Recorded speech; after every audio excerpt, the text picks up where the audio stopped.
민주당은요, 모레 본회의에서 이 가장 먼저 필리버스터 유지 요건 강화법을 처리할 것으로 지금 전망이 되고 있습니다. 필리버스터를 제한하는 법안이라서 국민의힘에서는 이것마저 이게 지금 통과를 막기 위한 수단이잖아요. 이 유일한 수단마저 무력화되는 상황이 될 수 있는 이런 상황인데 필리버스터마저 제한되면 어떤 파장을 알지 우리 윤기찬 부의장께서는 국민의힘으로서는 어떤 대책이 있는지 저까지도 못하게 한다면 그러면 어떻게 해야 되는 건지 이건 어떻게 설명해 주시겠어요? 근데 저게 사실은 저는 이해가 안 되는 부분이 지금도 대정문 질의할 때 이제 국회법에 보면 73조인가에 그런 조항이 있어요.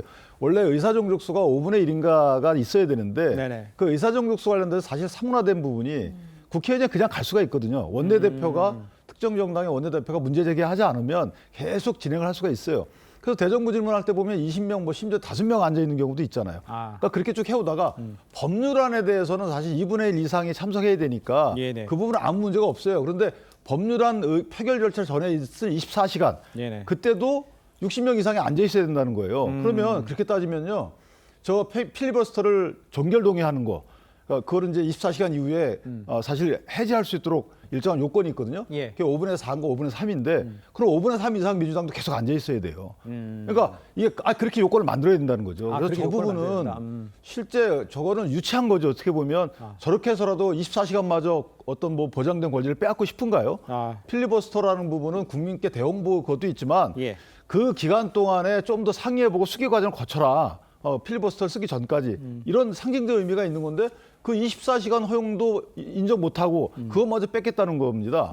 저 부분은 저는 죄송한 말씀이지만 유치한 생각의 발로다. 개인적으로 그렇게 평가합니다. 유치한 생각의 발로다는데 마지막 그 저항 수당마저 무력화되는 상황이니까 이런 얘기도 할 수 있을 것 같아 그런데 교수님 어떻게 보세요? 저는 사실 그러니까 필리버스터를 진행하는 측에서 사실 자당 의원들까지 듣지 않는 상황이라고 한다면 약간은 자가당착적인 모순이 있는 것이죠. 그렇기 때문에 저런 법안 좀 한 번쯤은 검토할 수 있지만 실제 저는 저렇게 추진한 부분은 민주당은 이런 부분들을 한번 더 살펴볼 대목이에요.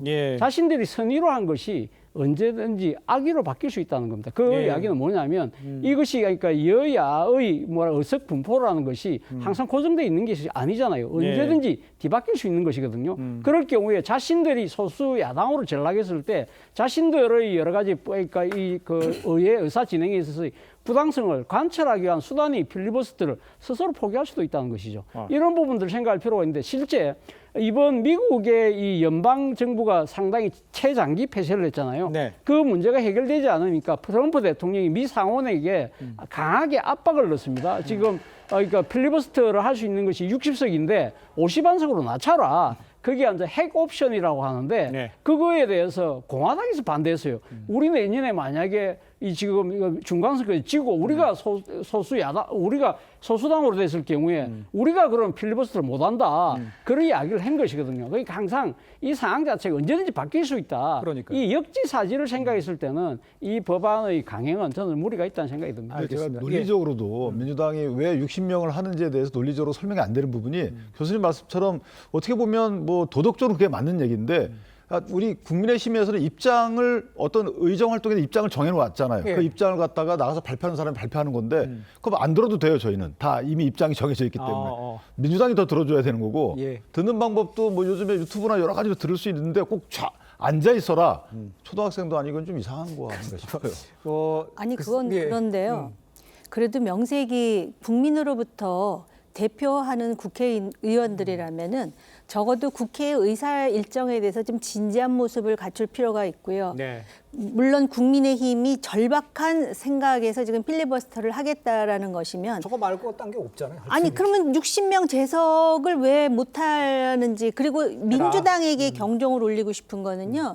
이 필리버스터라는 거는 이 한국 정치사에 있어서 마치도 민주당의 꽃 같은 것이 바로 이 필리버스터예요. 최초로 필리버스터를 시도했던 사람이 60년대에 DJ로 알고 있습니다. 예. 그럴 뿐만 아니라 유신 때 이게 폐지됐다가 국회 선진화법으로 이제 부활을 했잖아요. 예. 그러면은 이게 필리버스터의 의미가 무엇인지를 더 깊이 있게 각인해야 될 측은 민주당입니다. 근데 자신들이 지금 집권당이고 이것에 대해서 야당의 필리버스터링에 대해서 어떤 식으로든 좀 방해를 하겠다라는 정치적 이유 외에 다른 이유를 찾아볼 수가 없는데 네. 이번에 국민의힘도 좀 앉아가지고 졸지 말고 60명이 열심히 왜 우리가 필리버스터를 해야 되는지에 대해서 지금 여론전밖에 할 게 없잖아요. 수적으로는 밀리니까. 근데 지금 가당치도 않은 사법개혁을 하겠다 그러는데 60명 앉아있는 게 그렇게 어렵습니까? 근데 이게 한 말씀만 짧게만 드리면 해주시죠. 어떤 문제가 있냐면 예.